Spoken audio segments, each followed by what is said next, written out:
Happy Saturday, y'all. I hope everyone is having a productive day. And thank you to those that are catching the replay. And make sure that you share the video, comment.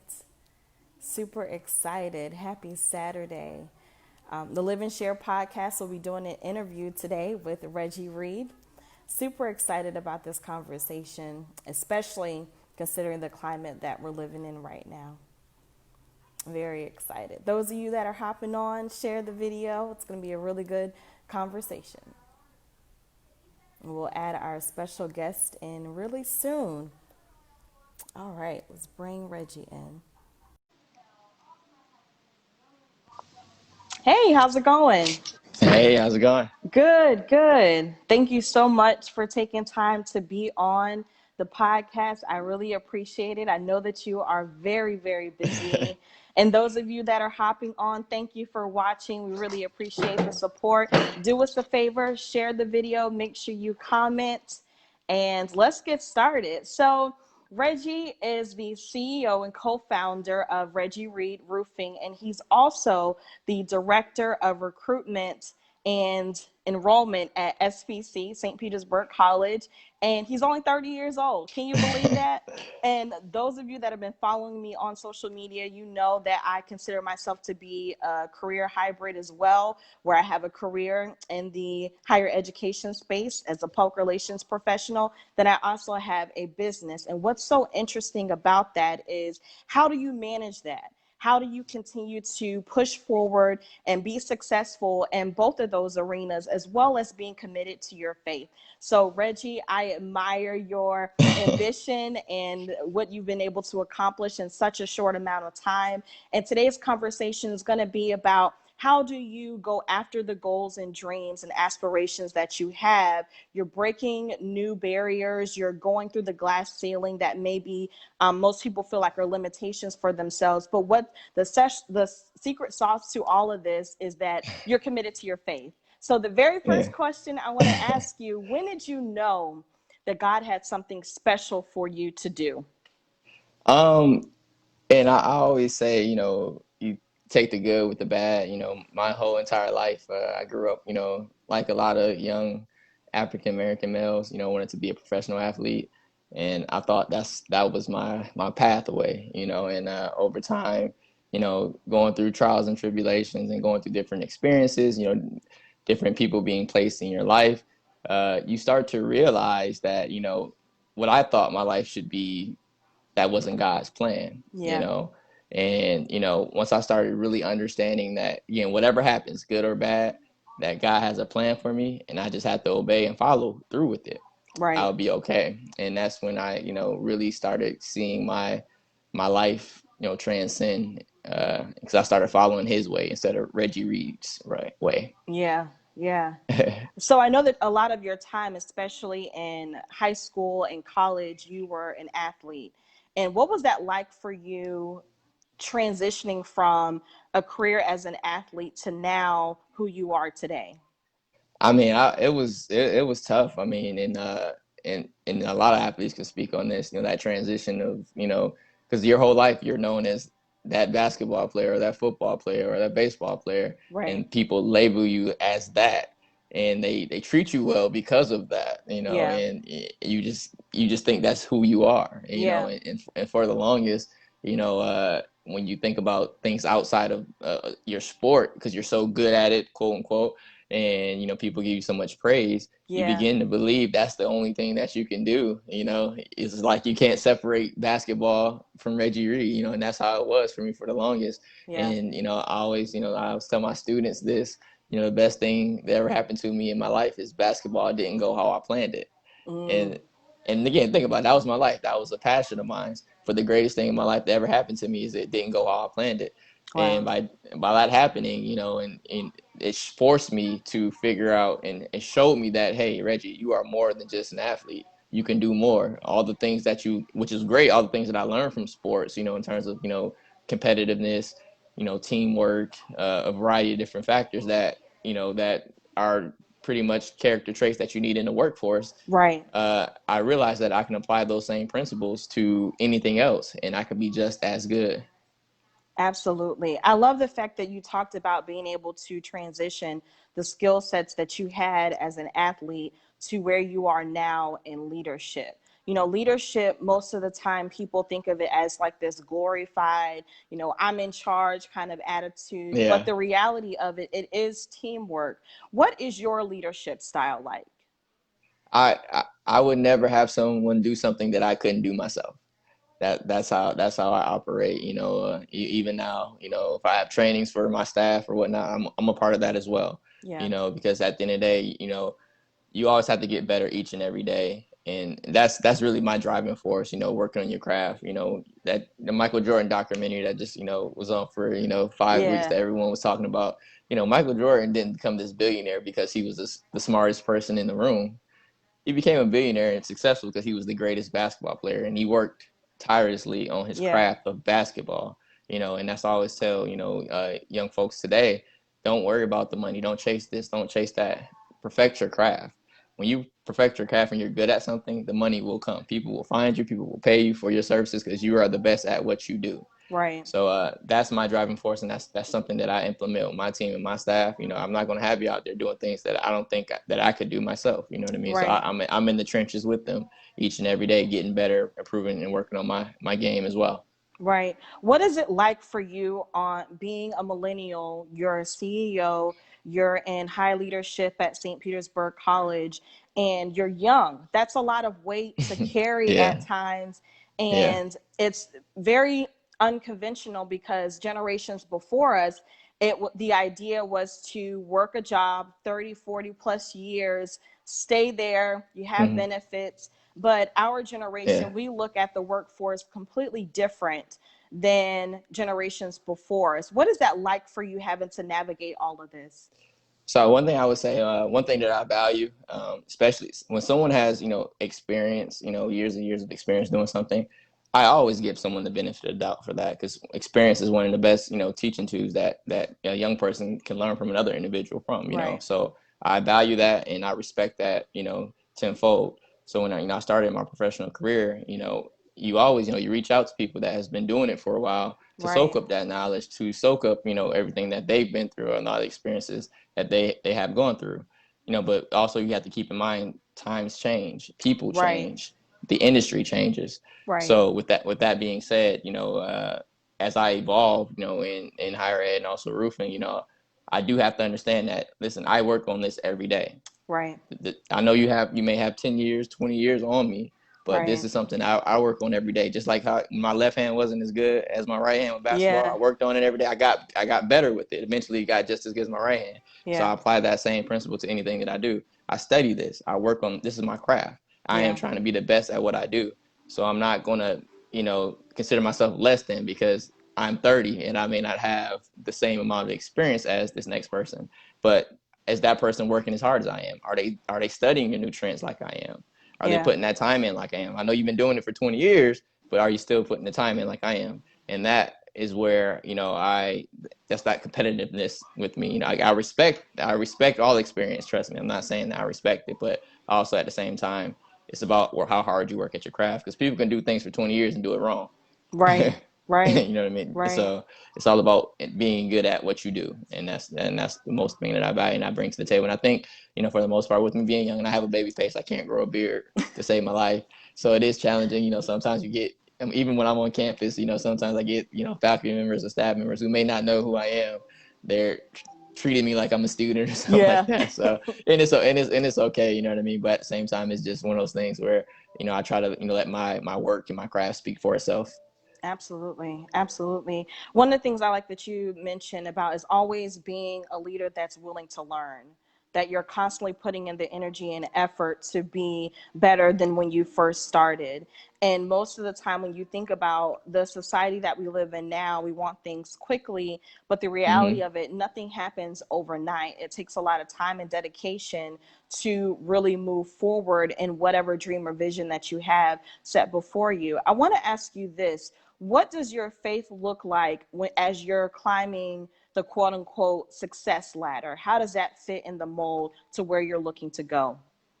For me, it's staying true to you. I mean, again, I understand my experiences, what I've gone through, who's made me who I am, and it was simply, trusting God, Right. with everything that occurs, and everything doesn't go right every day. Like you have days where it's like, man, what is going on? Right. But I look at those days and I'm thankful for those days because that's when you can make those adjustments that you need to make you better, you know. Right. And I appreciate that, So that's one thing we have to thank God for those times as well, because those times, those critical moments where you Right. taking that next step that you need to take, the extra push, or Right. because some people are seeing success and sometimes you get complacent, and that's natural. That's human behavior. People, they become successful and they're like, okay, I'm good, Right. and they get stagnant. Not now it's God knocking on your door like, hey, it's not over. Right. We still got ways to go for you. You still got lives to change. Because Right. God has a plans for all of us. So it's just staying consistent and really just understanding that God has that plan for me. And Right. I don't know what it is. I have no idea. I've done so many things in my life, and will continue to do other things. So I just look for it, and I embrace the process. Nothing is bigger than the process to me. So you just, again, good or bad, because again, you may think that this is the path that I'm going down and this is right, and then God say, nope, I need you to go this way. Yeah. So with that being said, when God is telling you to go this way, listen to Right. Right. him. Right. Don't and, try to and, go down the yeah, wrong way and thinking that yeah. you're gonna get there. And honestly, you're taking the long road if you look at Taking it a long that road, way. because eventually Yeah. you're eventually going to get there, because I do believe that He has a Yeah. plan for all of us. So regardless if you're going to take the direct path that He's providing for you, or you're going to say, no, I'm not doing that, and you want to continue to go down your path, eventually you're going to get to where He's telling you to go anyways. Right. So it's Absolutely. just staying faithful, staying true to that. Absolutely. You're huge in the community about being a mentor. And I think that's so profound because sometimes you can have tunnel vision when you're trying to achieve whatever goal or ambition that you have.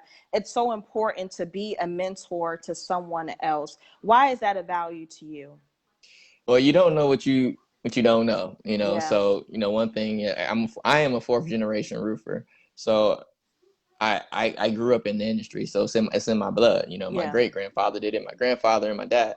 So for me, I was exposed to that at a young age. A lot of kids don't have that opportunity. Right. So for me, I always want to ensure that young men, young women, they understand that you can do anything you put your mind to. But when you're not exposed to it, how can you aspire to do that? You know, Mm, and I was raised in Rochester, New York, the inner city of Rochester, New York. So I didn't see a lot of black men, that own businesses, that did this and did that. So again, you don't aspire to do that. But when you turn on the right. TV and you see a NBA league that's made up of 75% African Americans that come from similar backgrounds as you do, you Hmm. know, that's why you see a lot of young black men gravitate to sports, because it appears to be achievable based off of what they Right. see every day. If you don't see a black doctor, well, you're never going to aspire to be that. Right. You don't Right. know that process. So for me, I always try to provide opportunities for students to see people from a variety of career opportunities, so they can say, hey, let me explore this. And obviously you want to get them as young as possible. If Right. I can get a kid that's in elementary school and middle school, and I start allowing them to explore these career opportunities, now they're intrigued, now they're wanting more. Right. So that's my passion, just helping people really understand their opportunities. Because I know it sounds cliche, but I do firmly believe you can do anything that you put your mind to. But it starts with knowing first. Right. You can't just wake up one day and say, "Hey, I want to be an accountant," and you Right. and you spent your whole entire life skating by with math. It's not gonna happen. You know what I No. mean? But if you know earlier on, as a kid, and now you're doing your basic mathematics skills, and you're transitioning to middle school and high school, and you're saying that I want to be an accountant. Now you're valuing that experience, that Right. process. You're taking math serious when you're going through the process of building the foundation that you need to eventually pursue a career in accountancy. Absolutely. For me, I look at mentorship, it gives the leader an opportunity to be accountable. It gives you Mm-hmm. an opportunity to see and dream again when you're looking at someone that's younger than you, how they're excited about what their future looks like, the hope that's in their eyes. It kind of puts this new flame or fire on the inside of you to continue to push and pursue whatever goals and ambitions that you have right in front of you. So as a father, as a Mm-hmm. husband, what does that look like for you instilling the hope inside of your family? Well, one thing again, and that started with me from an early age. I always saw my dad, waking up at 6 o'clock in the morning. When he was, working in the union in New York, he would wake up at 6 in the morning and won't come home till like 7 because he's on the roof all day. Yeah, So for me, like that just taught me the value of hard work and understand that you got to do what you have to do to take care of your family. And I believe every parent wants the very best for their child and for their family. So for me, that's my motivation, and the fact that I experienced it firsthand, I would be I'll be doing my family, I'll be doing my dad a disservice, my mom a disservice if I didn't provide my family with the same opportunities, if not more, what they right. provided for me. So that's a motivation, for me, and just making sure that that my daughter, she understands that, hey, you're a queen. You can Yeah, do anything that put your mind to. You're not Don't limit yourself. right. Shoot for the moon. Absolutely. And the reason why I'm able to do a variety of things is because of my wife, the support system that I have, here at home. She I would not be the man I am today if it wasn't for her support each and every day. Even when I met her when I was 20 years old, she's been with me Yeah. through thick and thin. So That's so awesome to think about the impact of the wealth that you're providing for your family. It's so easy when you hear the word wealth, they think of automatically it's monetary, but it's also right, habits. It's right. also the mind are cultivating and wanting to see come forth inside of your family, that if your mindset is one of faith, if your mindset is one of hope, and your mindset is where you want to achieve things, that's what's going to flow out of you. So to be able to instill that into your daughter and then the youth in the community, it gives them an insight to look at life completely different than what they're used to. What are three things that you would say are wealth building habits that people can start to implement on the inside of them to create new environments? Three things. All right. First, I would say passion. Yeah, And that passion is something where when you're passionate about something, it doesn't feel like work. It doesn't feel like, oh man, I gotta go do this tomorrow. I yeah, gotta do that. You know what I mean? When you're passionate about something, that's when you're gonna go above and beyond. Even if you're sleepy or tired, it's because it's something that just it completes you. right, Finding your passion, understanding who you are as an individual. Second, consistency. Once you do find that passion, you got to be consistent at, working on that craft, getting better right, each and every day. And I think sometimes, folks, when they start something and they can be doing really good at it, and then, they may hit a little slight adversity. right, They're not consistent with the process. What helped get you there? You know what I mean? So you have right, to be consistent with all that you do. And then, lastly, just being grateful. For me, everything that I've experienced, every person that I've encountered, I'm grateful. right, Again, good or bad, because I've learned something from every experience. So I'm grateful right, that that God has placed certain people in my life that has helped advance my professionalism, help me as a person. Then also the bad experiences that showed me some of the people that I needed to cut out of my circle. right. So, so Yeah, those are, so the three of the things that I think people should definitely, keep in the back of their mind when they're going through this journey called life. right. Absolutely. And I definitely wanted to get your take on the climate that we're living in right now is so different, but yet Yeah. very familiar to generations before us, to where the tension of racism. But I think the beautiful thing on the other side is that our generation, we have allies and people Mm. that will stand in the gap for us and to rally around the challenges that our community are faced with on a regular basis. What was it like for you having to let go or not pay attention to what could have been your future, but now obtaining and walking forward with who you are today?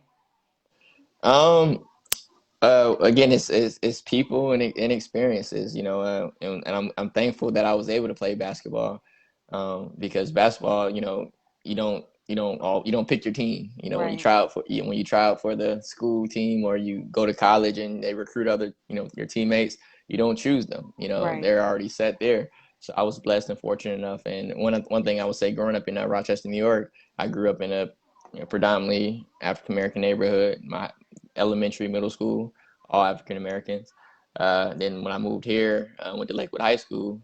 That's predominantly an African American school as well, Yeah. other than the CAT building, which again I wasn't a CAT student. I like to consider myself general population. I was general pop, so I really didn't have uh, a huge experience with other races and cultures until college. And for me, that experience really helped me personally and professionally.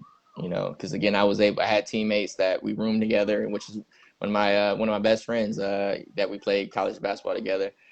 He was from Peoria, Illinois, and Hmm. it's like cornfields, Yeah. so it's a different culture. But me and him are, tight, so one of those things, it help you understand and open up that not all people are bad, Right. it's just one of those things where you just have to embrace and be open minded to anything. I Right. look at it, I understand race, I understand everything that we're going on, but you also have to see what's in people's heart as well. You know what I mean? And when you give someone the time to do so, you can really, really understand, where they're coming from. So I was just blessed and fortunate to have those experiences and meeting people from different walks of life, and just not being, single-minded about things, and I think people nowadays, and especially with the climate that we're going on today, people got to be Yeah. more open-minded with stuff. You know what I mean? People, at some point, you have to be able to put yourself in someone else's shoes and truly understand what they're experiencing. Right. At least Absolutely. try to, at least I would say.